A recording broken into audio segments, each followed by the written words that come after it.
Hello friends, नए blog में आप लोग का स्वागत है। आज लाठी वाले बाबा बर्बरी की कहानी सुनाएंगे।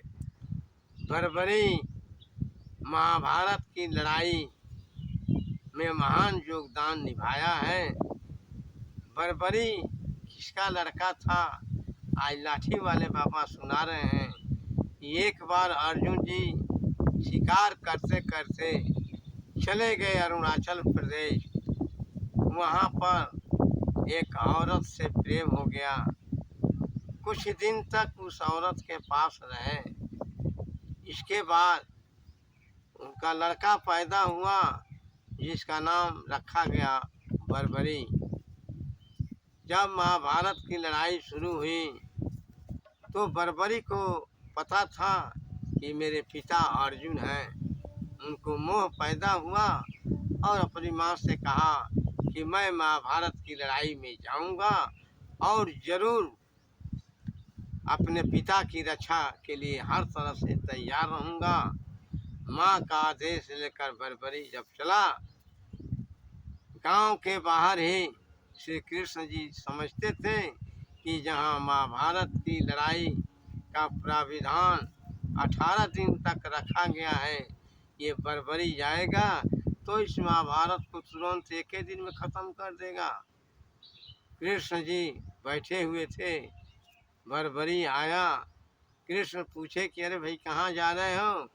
तो कहा बर्बरी कि मैं अपने पिता की तरफ से लड़ने के लिए आया हूँ और महाभारत की लड़ाई में लड़ूंगा।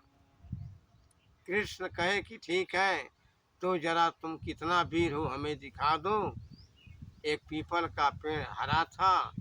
कृष्ण बोले कि मारो बाण, अगर सूख जाएगा पत्ते तो समझूंगा कि तुम वीर हो। बर्बरी जो है मारा बाण से, पत्ता सूख गया, पेड़ सूख गया, लेकिन चालाकी किए कृष्ण एक पत्ते को अपने पास रख लिए। जब बर्बरी को देखा कि बर्बरी ने मार दिया बाण से, पीपल का पेड़ सूख गया, कृष्ण समझ गए कि अवश्य ही ये महाभारत की लड़ाई को एक दिन में खत्म कर देगा।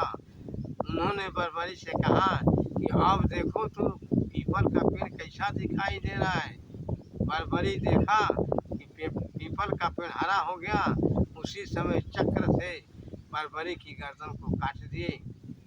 कृष्ण बोले कि चलो महाभारत की लड़ाई में और मैं तुमको तुम्हारी गर्दन को टंगवा देता हूँ और अंत में तुम्हें निर्णय करना होगा कि महाभारत की लड़ाई में किसकी विजय हुई। जब 18 दिन बीत गया, महाभारत की लड़ाई में पांडवों की विजय हो गई।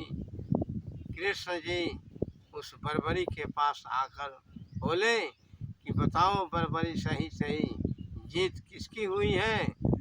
बर्बरी ने कहा कि न पांडवों की जीत हुई है न कौरवों की हार हुई है, इसमें मुरलिया वाला का चाल है। कृष्ण जी समझ गए। उन्होंने बताया, अर्जुन से कहा कि ये तुम्हारा ही लड़का है। बर्बरी ख्याल करिए।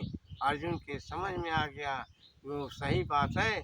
जब मैं शिकार करने के लिए गया था, बर्बरी बता दिया। फिर बर्बरी को कृष्ण ने जिंदा कर दिया। फिर पिता और पुत्र की मुलाकात हुई और अंत में फिर बर्बरी जो है प्रणाम करके और फिर अपने देश चला गया।